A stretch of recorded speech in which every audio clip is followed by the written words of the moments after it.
Buenas tardes, chicos. Son las 6:10. Me presento. Yo soy Dani, integrante de la agrupación Estudiantes por Derecho, y vamos a dar inicio a esta tutoría con el tema relacionado eh,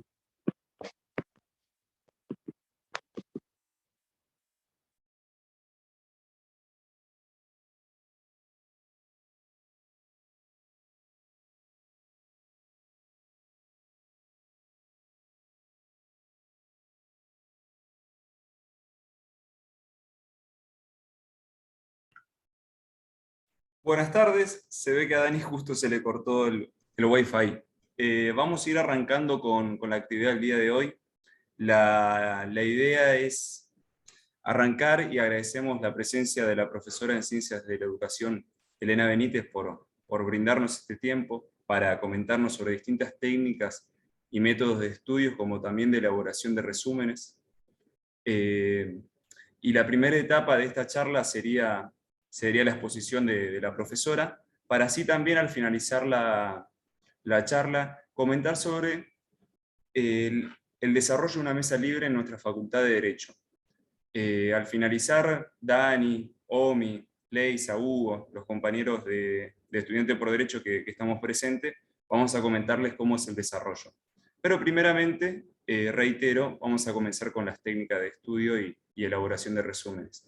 Otra vez, muchas gracias, Ele, por permitirnos este espacio, y sin más que decir, dejo que desarrolles. Muchas gracias. Bueno, hola, buenas tardes a todos y a todas. Bueno, muchas gracias a ustedes por la invitación. Bueno, vamos a arrancar con lo que es la presentación, digamos, de esta charla, que intenta abordar lo que son las técnicas de estudio. La voy a presentar.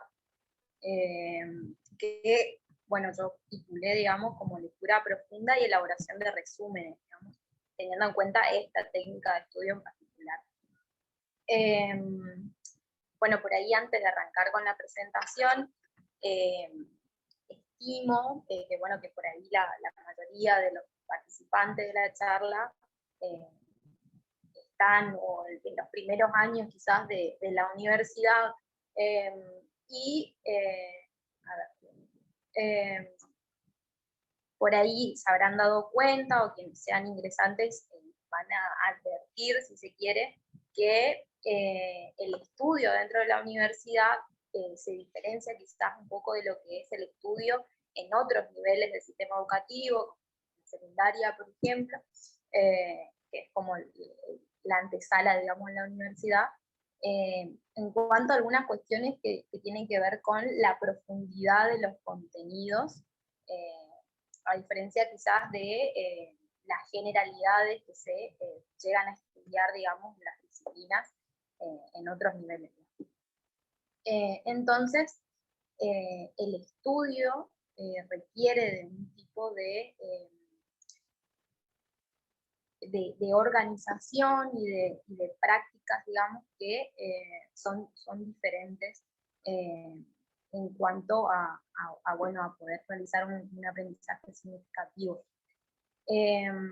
Particularmente, como estamos hablando de el estudio para la presentación en una mesa de examen final y con la modalidad libre, requiere aún más comprensión y aún más profundidad, digamos, del estudio. Uno de los aspectos principales, digamos, a la hora de estudiar tiene que ver con la planificación. La planificación del estudio va a implicar por lo menos 3 factores. Díganme si se ve completo la pantalla. Sí, se ve. Sí, se ve completo. Se ve completo, bien. Sí, se ve bien. Bueno, como decía, la planificación del estudio va a tener 3 factores, que son la organización del espacio, la organización del tiempo y la organización del material de estudio. Estos 3 factores van a sintetizar, digamos, lo que es la planificación. Como decía, es muy importante a la hora del estudio, sobre todo en la universidad, incorporar lo que es una práctica de estudio disciplinada y procesual. ¿Esto qué quiere decir? Quiere decir que hay que dedicar, digamos, un tiempo que esté organizado dentro de nuestra rutina, de nuestra agenda, y tener en cuenta que para alcanzar un aprendizaje significativo, se tiene que llevar a cabo un proceso que no se da de la noche a la mañana, es decir, nosotros no podemos pretender estudiar para un examen final con la modalidad libre, por ejemplo, estudiando 2 semanas antes. Eso no da buenos resultados o solo con mucha suerte. Así que eso como para garantizar, digamos. Y sobre todo requiere de un tipo de lectura profunda para poder llegar adelante, digamos, un aprendizaje, como decía, significativo.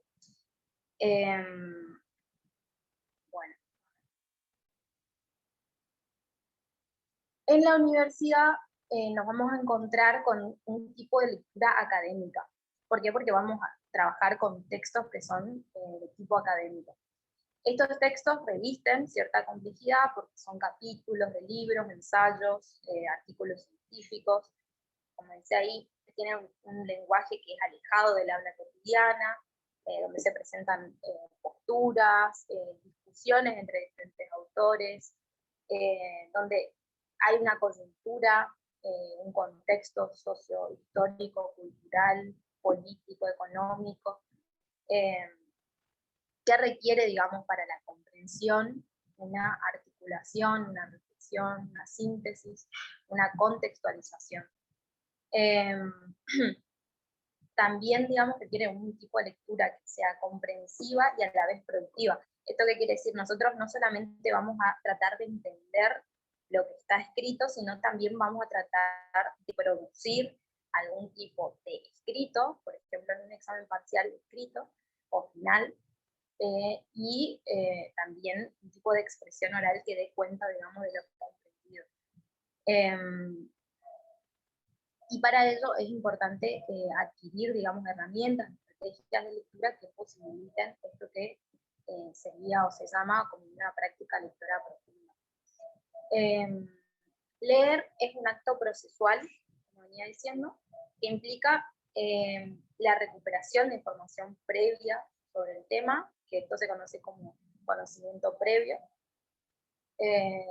la formulación de una hipótesis acerca de lo que se va a leer, la jerarquización de información. Esto tiene que ver con qué es lo que se va a subrayar, qué es lo que consideramos una información primaria, secundaria, más importante, menos importante, y el procesamiento de esa información nueva que se conjuga, digamos, con los conocimientos previos, que es como la construcción de un conocimiento. Vamos al constructivismo. También, bueno, la lectura. Sí. Perdón por interrumpir. En el chat están poniendo de que no se reproducen las diapositivas, que no se pasan. ¿Viste? Yo sabía que algo estaba pasando. A ver. ¿Y cómo hago? Estaba compartiendo supuestamente. A ver, dejo de compartir. A ver.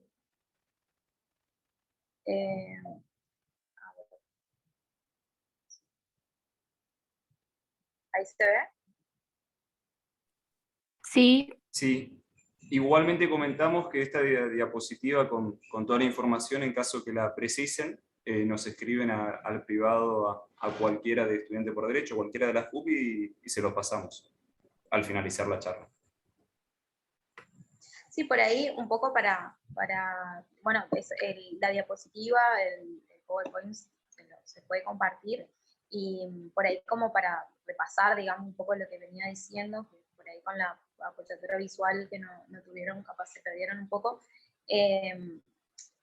La idea sería introducir un poco de lo general a lo particular, digamos, ir de lo general a lo particular, con respecto a qué tipo de textos trabajamos en la universidad, qué tipo de lecturas se requiere, digamos, para poder estudiar, qué herramientas o estrategias llevamos a cabo para poder tener un tipo de lectura profunda, comprensiva, cuáles son las diferentes formas de sistematizar, digamos, la información.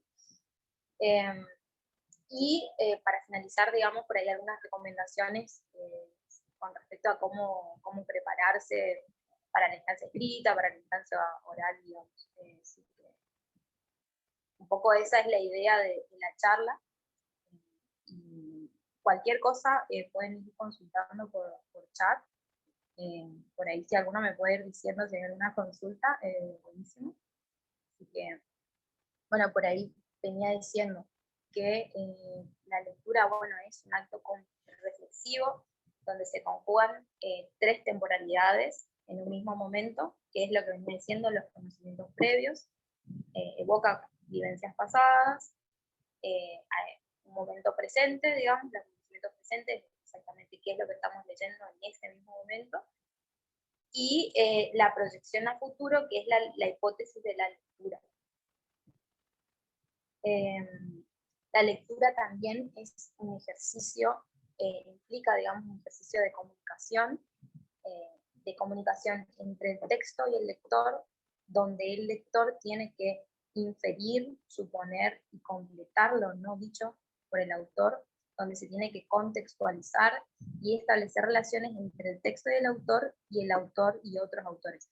Acá un poco lo que quiere decir es que todo texto va a tener una intencionalidad, digamos.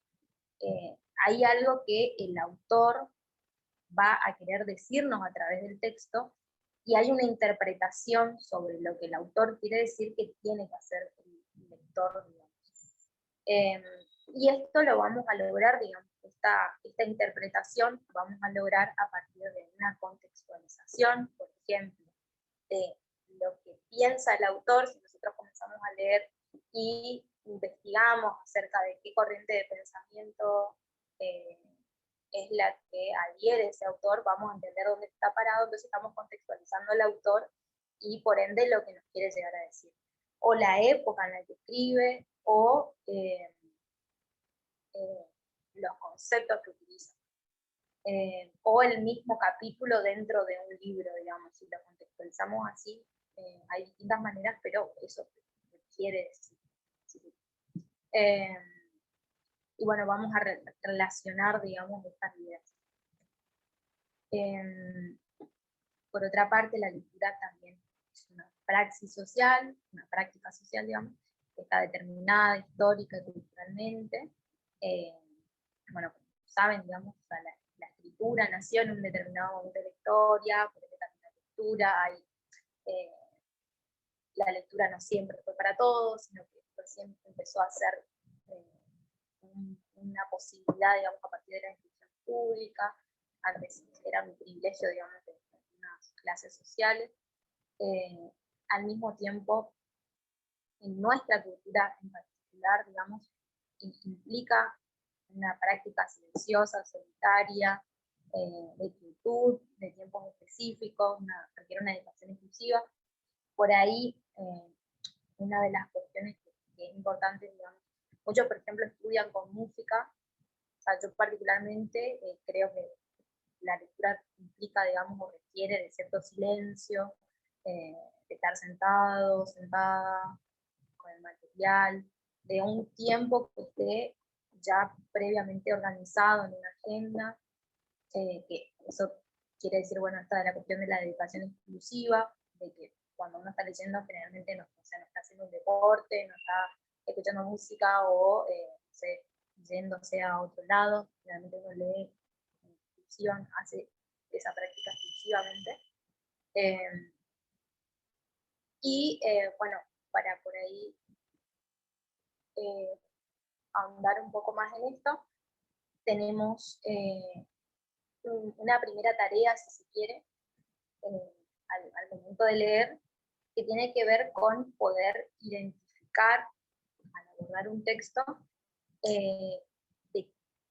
tenemos que identificar qué tipo de texto es con el que nos encontramos, con el que estamos trabajando y cuál es la intención comunicativa que tiene.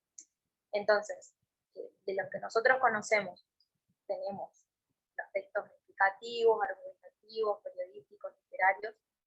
De ese tipo de textos, que hay obviamente muchos más tipos de textos. De esto nosotros solemos utilizar en la universidad lo que son los explicativos y los argumentativos, ¿no? Que si nosotros vamos a la intencionalidad, cuando hablamos de textos explicativos, como el mismo nombre lo indica, la intencionalidad va a ser explicar, exponer, informar sobre un determinado tema.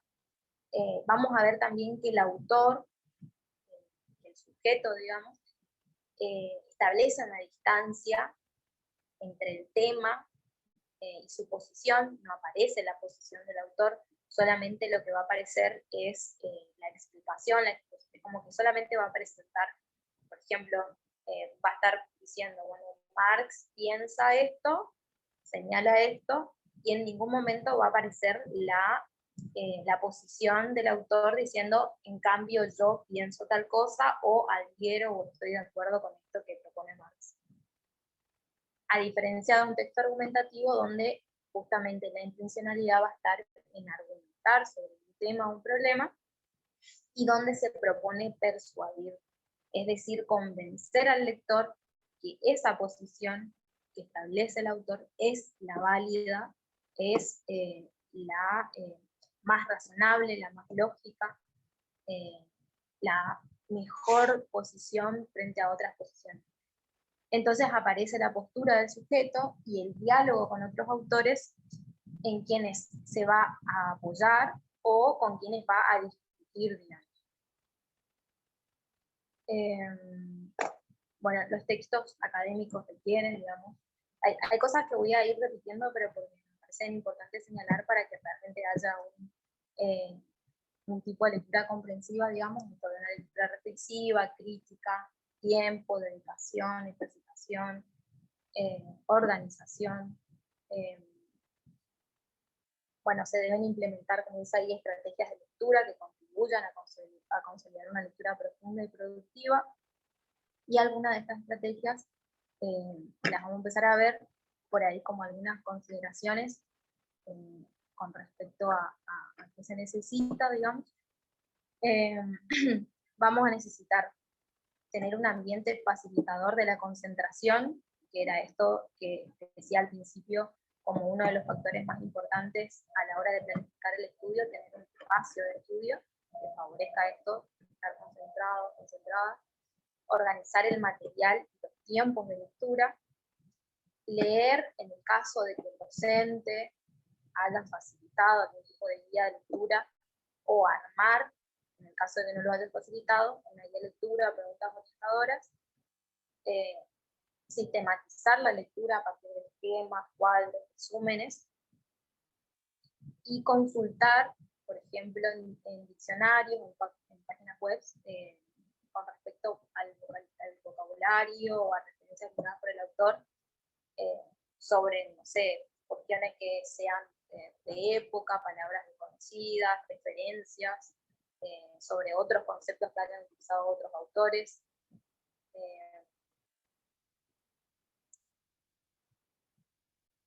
Y bueno, por ahí cómo arrancamos, o sea, cómo arrancamos a organizar la lectura.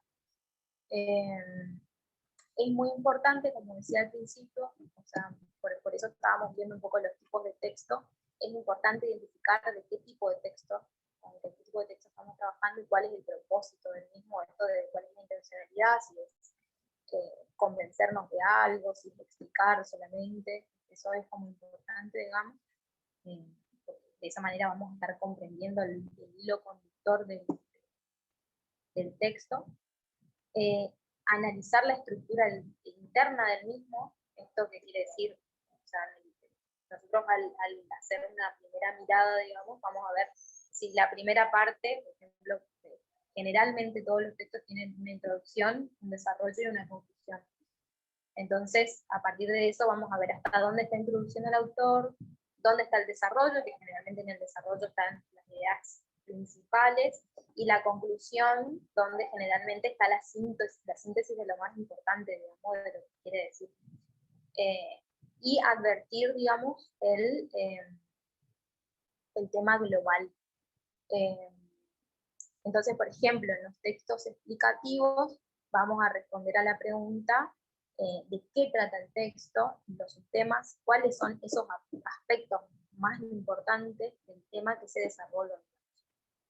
En el caso de los textos argumentativos, vamos a identificar la hipótesis, que la hipótesis sería lo que postula el autor, la posición que tiene con respecto al tema o al problema, y los argumentos que vendrían a ser cómo justifica esa postura.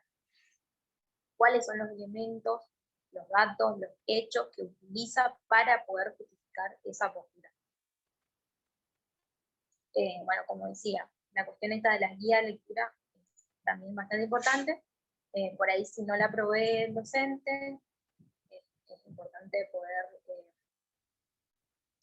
formularse, digamos, preguntas, que pueden ser algunas de estas preguntas que les propongo, digamos, de qué se trata el texto, qué se propone el autor, qué trata de explicar o demostrar en el caso de que sea argumentativo, qué argumento utiliza para eso, digamos, para demostrar o para dar cuenta de su posición o de que el tema de determinada manera, qué posición adopta frente al tema o al problema planteado, contra qué posiciones discute, contra quiénes discute. Y esto también por ahí puede llegar a servir si nosotros estamos, digamos, intentando estudiar un tema, como les venía diciendo, es un proceso, lleva su tiempo, por el que hay que poder prepararse y dedicarle, digamos, a la agenda de cada uno. Vamos a tener primero un acercamiento, digamos. ¿Qué sería el acercamiento? O sea, va a ser como el primer paso, el primer contacto que nosotros vamos a tener con el material, donde vamos a establecer una hipótesis en relación a de qué se trata, digamos, eso que estamos leyendo, eso que estamos estudiando. Y para este primer contacto es muy importante poder prestar atención a los paratextos. ¿Qué son? Los paratextos son esos elementos que están externos al texto en sí. Entonces, por ejemplo, vamos a prestarle atención al título, al epígrafe, al pie de foto, al índice, a las notas, a la bibliografía, al glosario, al prólogo y la contratapa, que no están escritos por el autor. Si es un artículo científico, por ejemplo, vamos a prestarle atención a lo que es el resumen o el abstract. Por ejemplo, ahí en la diapositiva, yo marqué con negrita cuáles son por ahí estos elementos, son para textos, digamos, que son por ahí más importantes a la hora de prestar atención. En el título nosotros vamos a encontrar, por ejemplo, la idea central, el tema central que va a trabajar ese texto. En el índice vamos a poder ubicar ese tema particular dentro del tema macro que vendría a trabajarse, digamos, en el libro. Vamos a ubicar el capítulo dentro del libro. Y en el prólogo, la contratapa, vamos a saber cuáles son las... Mucho que hacer, ¿no? ¿Sí?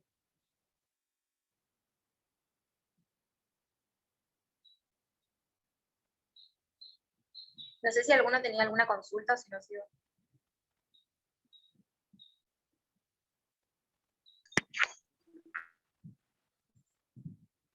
Bueno, sigo.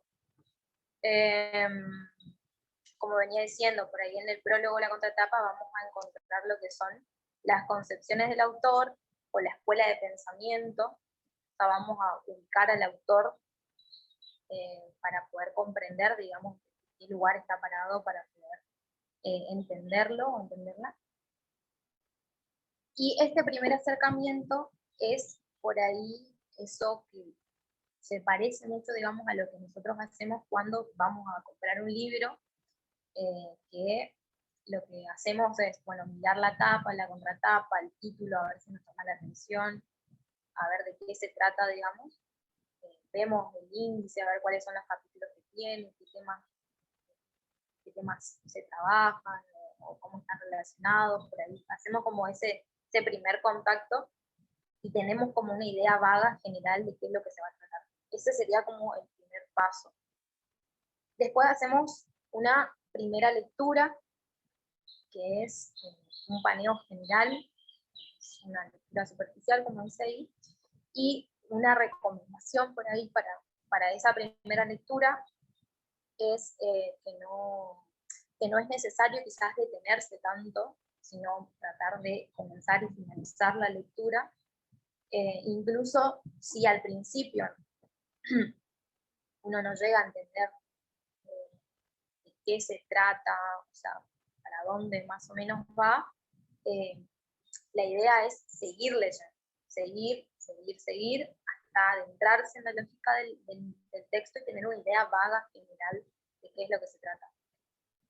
Después se hace una segunda lectura, que es una lectura profunda, donde sí ya uno empieza a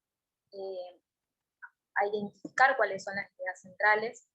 Estas ideas centrales son las que se subrayan y una de las cuestiones que también se recomienda, digamos, es que en cada párrafo se pueda poner al costado, con palabras claves, cuál es la idea central que sintetiza ese párrafo. Entonces, de esa manera, lo que logramos es, por un lado, centrar la atención en lo que es fundamental, y por otra parte, posibilitamos que en una próxima lectura podamos tener una lectura mucho más veloz, donde no vamos a leer todo el texto, sino solamente aquello que está subrayado y comprendiendo cuál es la idea central, digamos, de ese párrafo, y también tener una visión global de la estructura temática del texto. Como dice ahí, bueno, la idea del subrayado es justamente poder jerarquizar, eso que quiere decir poder priorizar, digamos, unas ideas por sobre otras, las principales por sobre las ideas que son secundarias. Bueno, algunos consejos a la hora de subrayar.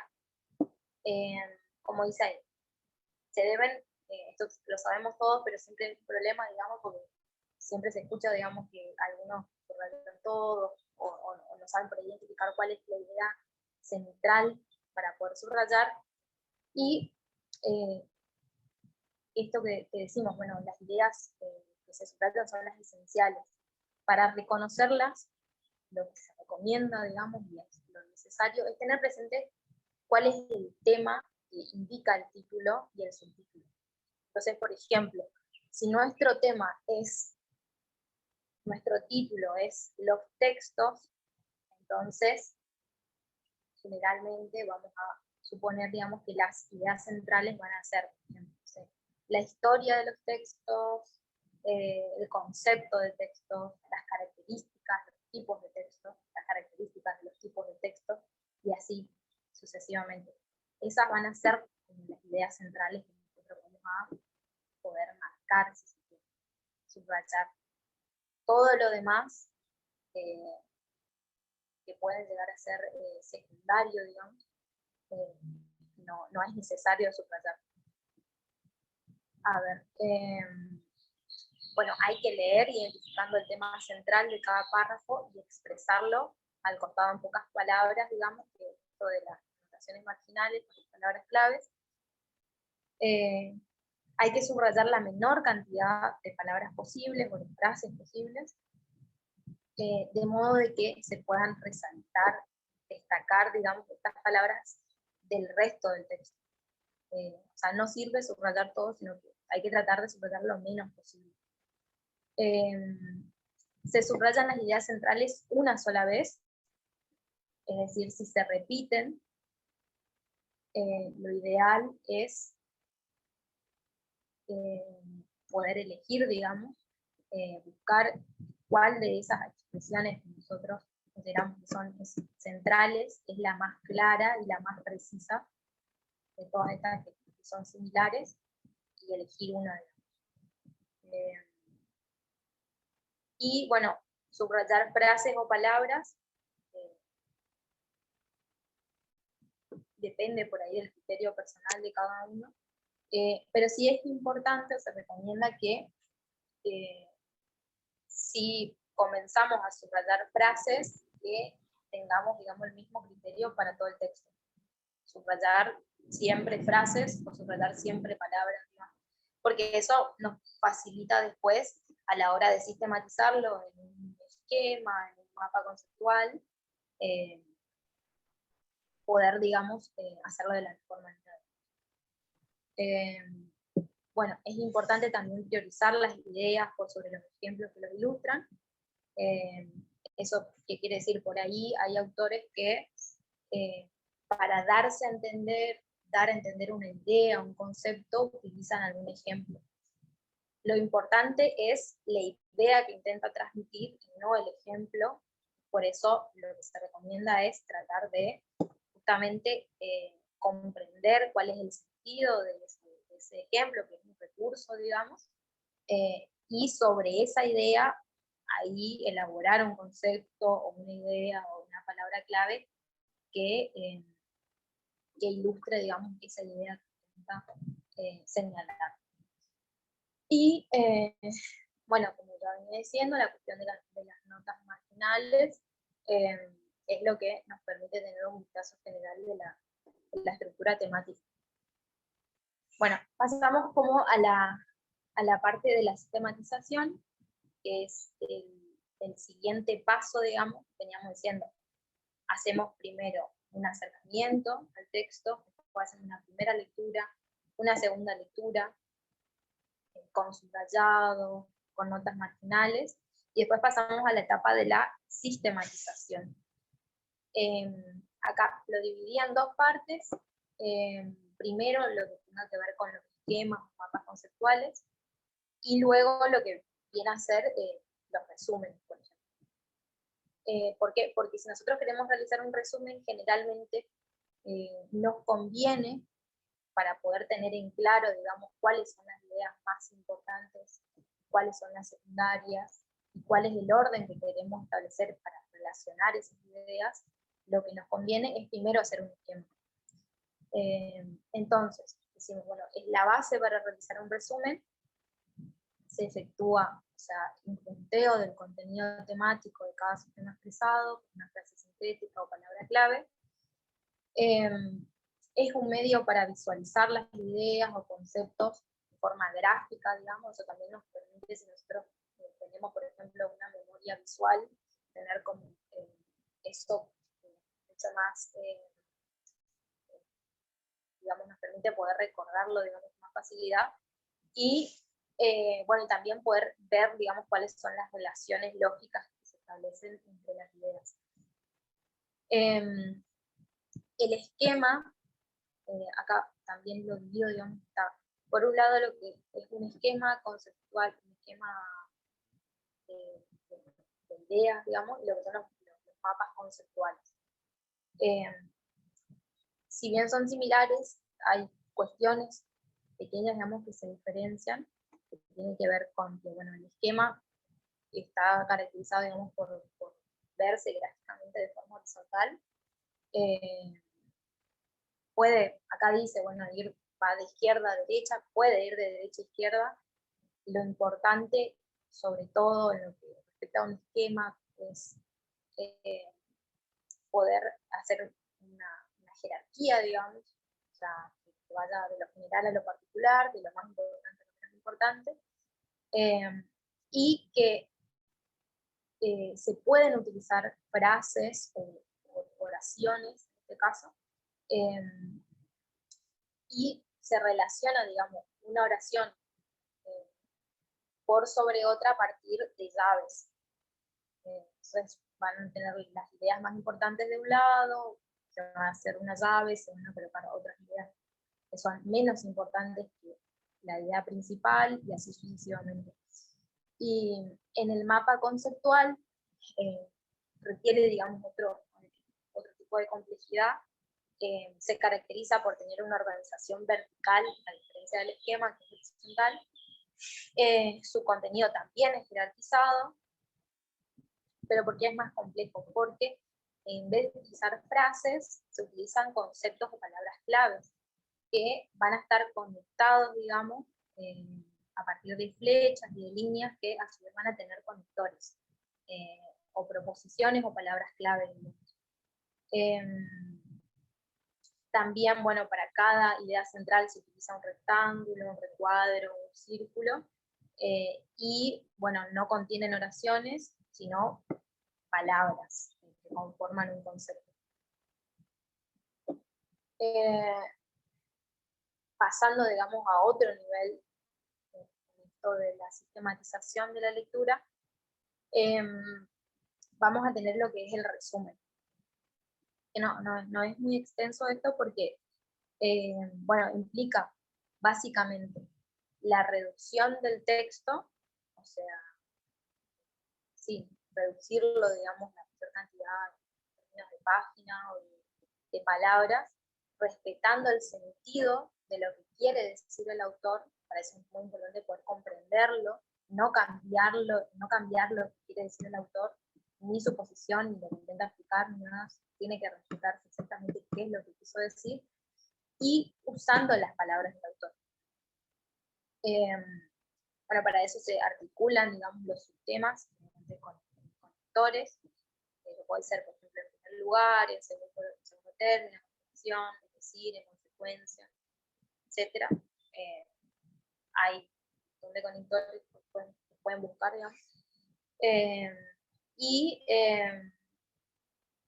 Bueno, no hay una única forma de hacer un resumen, por eso siempre se recomienda que para estudiar cada uno se elabore un resumen, porque lo que yo señale como una idea principal seguramente no va a ser lo mismo que va a señalar otra persona como idea central, y siempre hay un modo particular, como dice ahí, de interpretar la lectura, de discernir qué es lo más importante, qué es lo menos importante, qué de todo eso que estamos leyendo se toma y qué es lo que se deja por fuera de eso. Otra etapa, digamos, en esto del proceso del estudio es la vuelta al texto, que por eso decíamos que es importante poder ir subrayando en el texto, haciendo notas marginales. Entonces, una vez que se resumió, se regresa al texto y se vuelve a mirar sobre eso que fue subrayado y sobre las palabras claves que terminan de darnos una idea de qué es lo central. Se vuelve a tomar contacto con el autor y con los textos, digamos, el texto en mano y los resúmenes.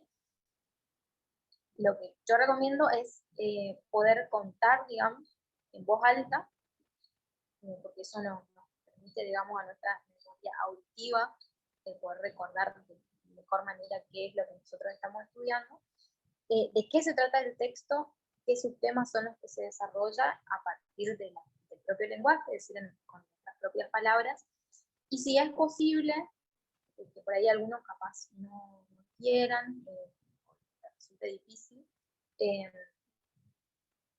poder grabarse, digamos, para escucharse todas las veces que quieran, que puedan, porque esto les permite ganar seguridad, digamos. Y también porque a la hora de rendir un examen, por ejemplo, oral, eso les da el pie para ya tener un speech como estudiado.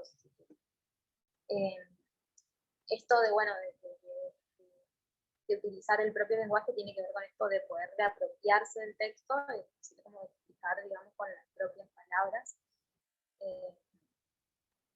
Y bueno, acá en la última parte, lo que por ahí les señalé son un par de recomendaciones, digamos, para rendir el examen. Vamos a tener, por ejemplo, bueno, como dice ahí, el examen final, una instancia donde se requiere o sea, se tiene que dar cuenta de qué es lo que fue aprendido y lo estudiado previamente. Y algunos de los consejos que acá les dejé es, bueno, poder leer bien la consigna. Son cuestiones que por ahí son básicas o generalidades que todos sabemos, pero como que es bueno tenerlo en cuenta fríamente a la hora de planificar qué es lo que se va a estudiar y cómo uno va a rendir el examen, para ir con mucha seguridad.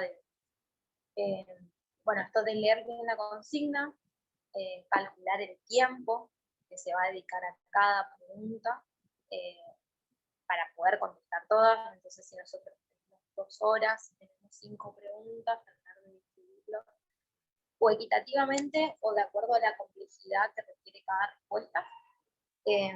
También siempre es muy importante poder, en esa planificación, digamos, en ese cálculo que hacemos del tiempo que tenemos, de las respuestas que tenemos que hacer, dejar unos 20 minutos finales para poder revisar el examen. También una cosa que les recomiendo, digamos, es sobre todo en las preguntas, implican poder desarrollar una idea, realizar un borrador en el cual no es que se desarrolle todo lo que vamos a escribir, sino que hacemos un punteo de los subtemas que vamos a desarrollar como en la respuesta para poder organizarlos, digamos, de la mejor manera. Eso nos permite no solamente organizar bien la información, sino también poder calcular el tiempo que nos va a destinar, o sea, que vamos a necesitar para responder cada pregunta. Y también para tener una idea de qué preguntas vamos a estar como más seguros, con la respuesta mucho más completa que los otros temas.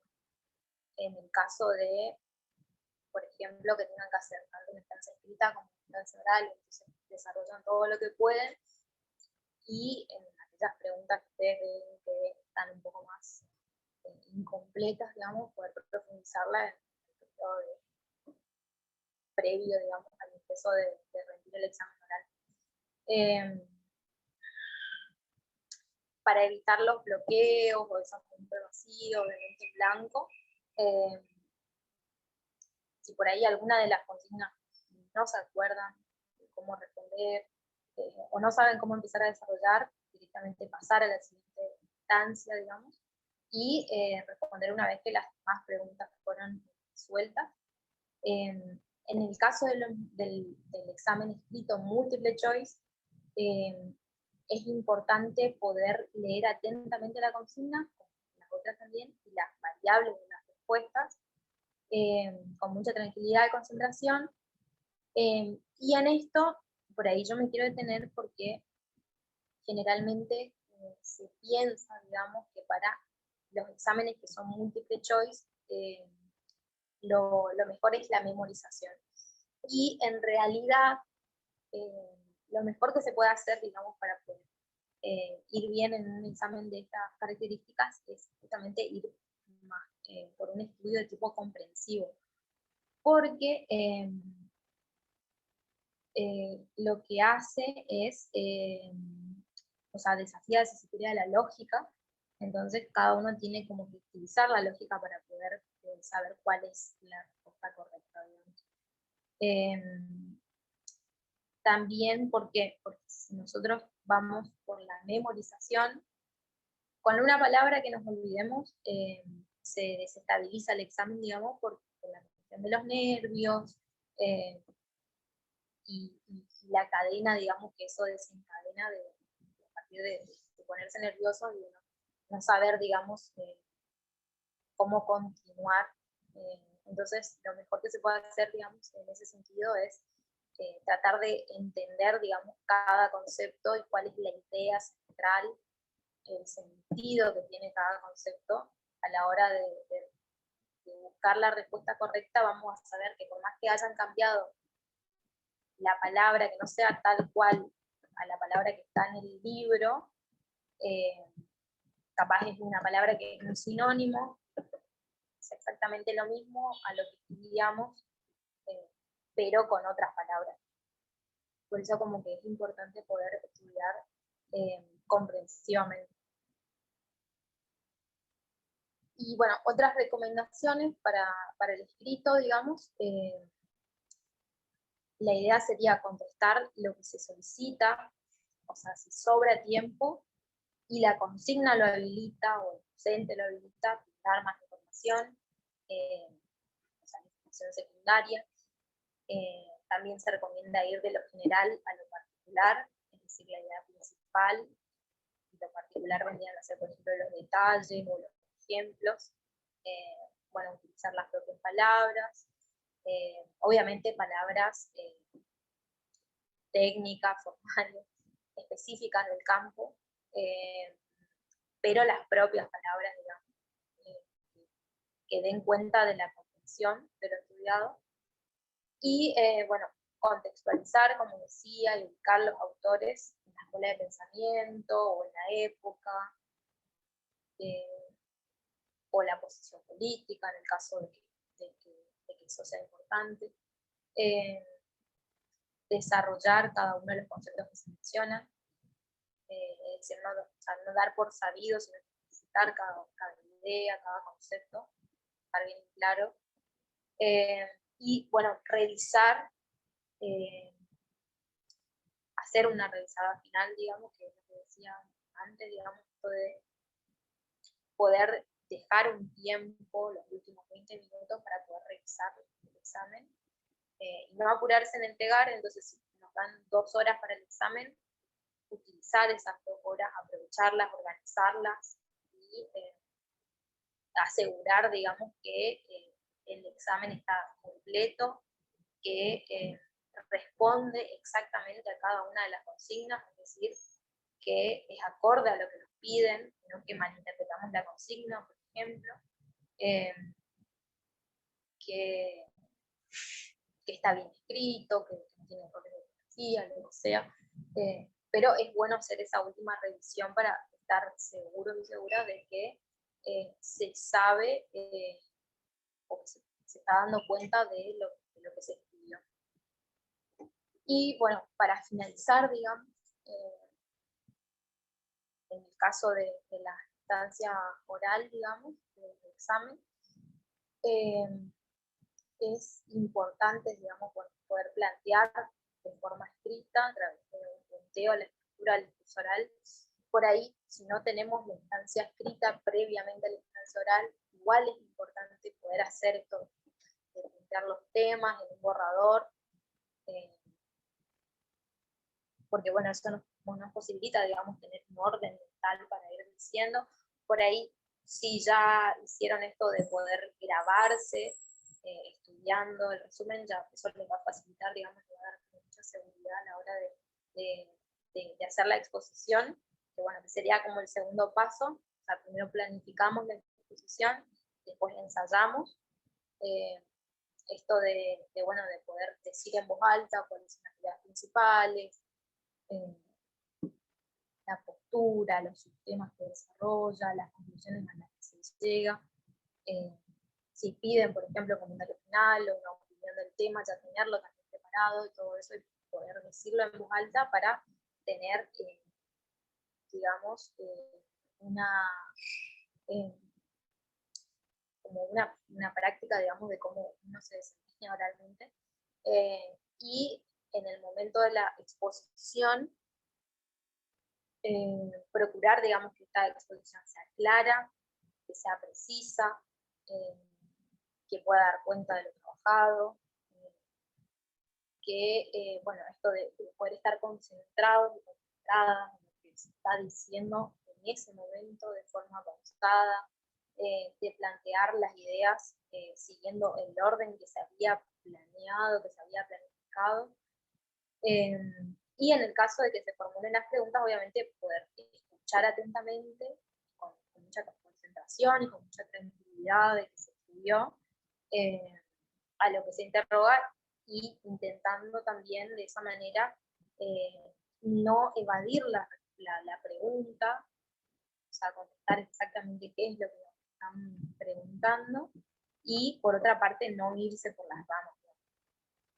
Así que bueno, eso por ahí fue lo que preparé, y bueno, gracias, digamos, por escuchar, y ya todos los éxitos para los exámenes.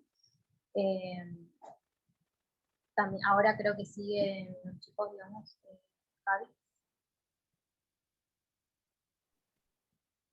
Perfecto, muchas gracias, Ele, por tu tiempo, por tu disposición. Antes de pasar a comentarles cómo se rinde una mesa libre, No sé si algún estudiante de la Cruzada, de la facultad, quiere realizar alguna pregunta específica, alguna recomendación, alguna observación o algo en particular. Tiene todo este tiempo para hacerlo. Y si no, mientras tanto, agradecerte nuevamente por el espacio, por este tiempo que nos das a los estudiantes de la Facultad de Derecho para explicarnos distintas formas, distintas visiones de cómo encarar a la hora de rendir una mesa libre o en general en el estudio. Esperemos que sea el primer encuentro de muchos más. Y bueno, ahí estamos totalmente a disposición tuya y nuevamente muchas gracias. Vamos a comentar también, en caso de que algunos tal vez sea la primera vez de que se presenten a una mesa libre y tengan algunas dudas de cómo es la metodología, de cómo se realiza las inscripciones o cómo es el momento de presentarse frente a un docente para exponerla de forma libre, valga la redundancia. Omi va a comentar un poco de cómo es la metodología, y en caso que después de que él comente surgen alguna consulta, alguna duda, por favor nos la plantean y así entre todos damos una observación de la misma. ¿Cómo estás, Omi? Hola chicos, chicas, ¿cómo están? Bueno, primeramente me presento. Mi nombre es Omar, para los que no me conocen, también soy parte de la JUP y estamos dentro de un espacio que se llama Estudiantes por Derecho. Bueno, yo voy a pasar a comentarles a ustedes respectivamente a cómo es la modalidad y la metodología para rendir las mesas libres. Bien, primeramente, para preparar una materia para rendir en mesa libre, ustedes tienen que elegir una cátedra. Como saben, hay 3 cátedras, la A, la B, la C. Ustedes eligen respectivo a lo que ustedes crean que es conveniente presentarse, y en base a esa cátedra deben estudiar con el programa y el material bibliográfico que aparece ahí. Eso nos pueden pedir a nosotros en los grupos de WhatsApp y se los vamos a estar pasando, a cualquier administrador nos hablan. La inscripción a la mesa libre ustedes lo tienen que hacer a través del CIU Guaraní en la sección que dice inscripción a exámenes. Hay una gran duda e incertidumbre respectivamente a cómo va a ser la modalidad adoptada para rendir las mesas libres ahora con la decisión que está tomando la facultad, y es que cada docente, cada cátedra va a elegir la modalidad que crea conveniente y en base a eso ustedes deciden. Cuando ustedes van a inscribirse en el CIU Guaraní les va a aparecer al costado si esa cátedra decidió que sea presencial o virtual el examen, la mesa libre, ¿no? En cuanto a la presencialidad, ustedes tienen que saber que hay un bolillero que se sortean 2 unidades, en la cual ustedes tienen que elegir una de las 2 unidades y empezar a desarrollar esa bolilla. Lo mismo en la virtualidad. Hay una aplicación que el docente va a compartir pantalla en la que se van a sortear automáticamente 2 unidades. Ustedes pueden elegir automáticamente por cuál empezar. En cuanto al código de vestimenta, no es obligatorio ni necesario una exacta, no hay una formalidad específica, pero siempre adecuándonos a lo que es la facultad tenemos que ir ya sea con una remera, un jean que no sea roto, una zapatilla, o lo mismo puede ser una camisa, un saco, y lo mismo las chicas. En cuanto, también queda objeción del docente si va a ser oral o escrito. Hay algunos docentes que optan que sea solamente de manera oral, y otras cátedras que optan que primeramente haya un examen escrito, y si se aprueba ese examen escrito, se siga a la oralidad. Respectivamente, eso pasa generalmente cuando son materias anuales, no tanto en las cuatrimestrales. En cuanto a ustedes que se inscriban a una mesa libre y no lleguen a presentarse, a rendir, si ustedes entran al Zoom o se van a la presencialidad y cuando el docente toma la asistencia y ustedes dan el presente y luego no se presentan, la nota en el CIU Guaraní va a ser de insuficiente, la calificación más baja. En cambio, si ustedes se inscriben y por caso fortuito o alguna situación mayor no puedan presentarse, no va a pasar nada al respecto, no van a tener nota. Lo importante es que no den el presente si no se van a presentar, porque si no le ponen la calificación más baja. También saber que como estudiantes tenemos un derecho que es la famosa capilla, que antes de presentarnos a rendir, cuando sorteamos las 2 unidades, tenemos 5 minutos previos para rever el programa y leer lo que nos va a tocar exponer posteriormente. Entonces, ahí más o menos nos damos una idea de lo que nos toca exponer para el docente y podemos desarrollarlo de mejor manera. Eso es un derecho que tenemos todos los estudiantes y tenemos que saberlo, que se respeten esos 5 minutos previos a desarrollar las unidades. Bueno, nada, respectivamente a eso tienen que preparar bien el programa y, como le explicó la profe Elena, también tratar de estudiarlo más con nuestras palabras y no que sea tan técnico, sino que ante una pregunta tener una respuesta y darle sentido a eso que nos pregunta la docente o el docente. No sé si tienen alguna duda al respecto, si ustedes necesitan material bibliográfico, tenemos todo en nuestro drive de la HUB, que si nos piden a cualquier administrador o administradora a través de los grupos, nosotros les pasamos a ustedes. Lo mismo con el programa. No sé si quedó claro, ¿hay alguna duda que quieran saber? Eso en síntesis sería lo que es rendir una mesa libre en la facultad.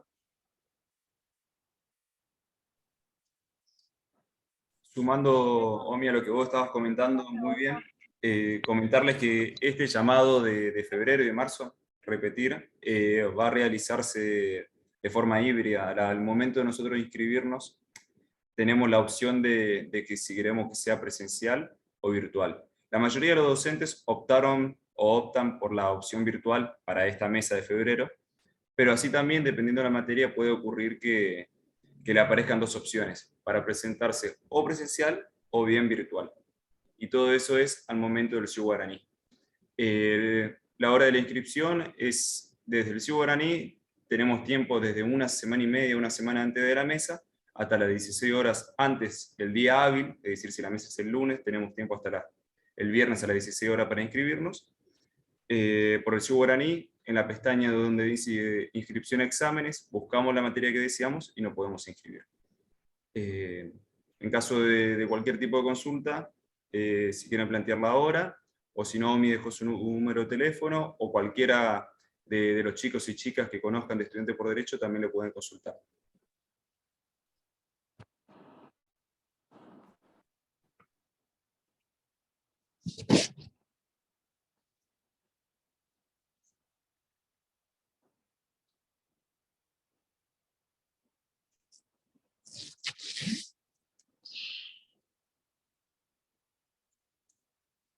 Esteban y Mailén dice, yo me inscribí en Derecho Privado, parte general, y no me aparecía cómo iba a rendir. Si nos decís en qué cátedra y nos escribís al WhatsApp, nos encargamos de consultarlo mañana y te avisamos cuál va a ser la modalidad que adoptó esa cátedra. Eso que acabó de decir recién Javi también es importante que sepan, porque muchas veces pasa que la mesa es un lunes y se quieren inscribir el domingo. Y es hasta el último día hábil posterior a la mesa. Entonces, el último día hábil del lunes es el viernes a las 16 horas y por eso muchas veces se pierde un mes de la mesa.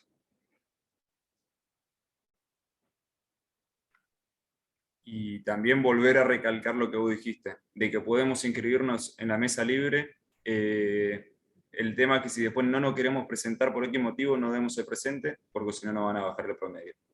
O sea, no tengamos preocupación de inscribirnos en la materia y después si por X motivo no llegamos, no demos el presente únicamente y es como si nunca nos inscribimos. No hay sanción, no hay ningún tipo de problema. Como dijo Omi, si damos el presente, nos ponen la calificación más baja y ahí está el problema. Bien.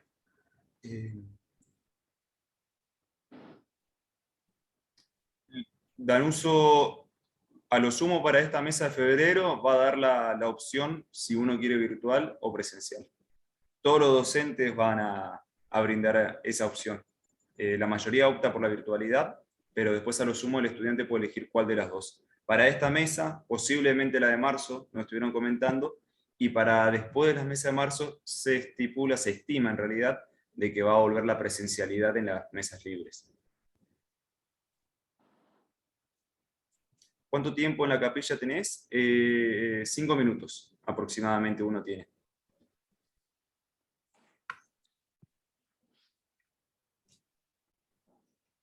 Generalmente también el docente lo que realiza es que vos decidas de las 2 unidades que te tocan en el sorteo por cuál empezar. Si expones bien la primera unidad, de la segunda solamente realiza algunas preguntas para corroborar que se tiene conocimiento al respecto.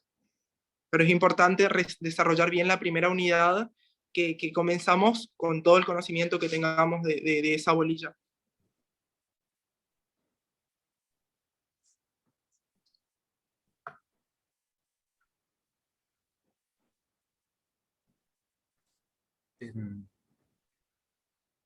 Bien. En caso que tengan dudas particulares de materias específicas, de cómo toma la metodología de examen, si es oral, si también toma un escrito o similar, escríbanos por nuestras redes sociales, escríbanos a cualquier chico o chica de estudiante por derecho. Omi había dejado su teléfono, creo que el mío también. Nos escriben y nosotros con todo gusto les comentamos sobre sus casos particulares. En caso que si tengan alguna duda general de las mesas libres, por favor coméntenos.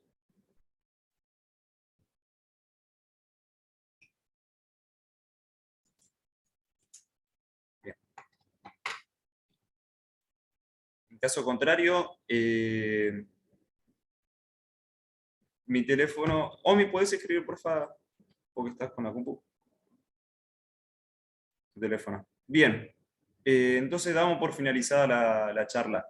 Ele, te veo conectada. Otra vez, muchas gracias por este tiempo.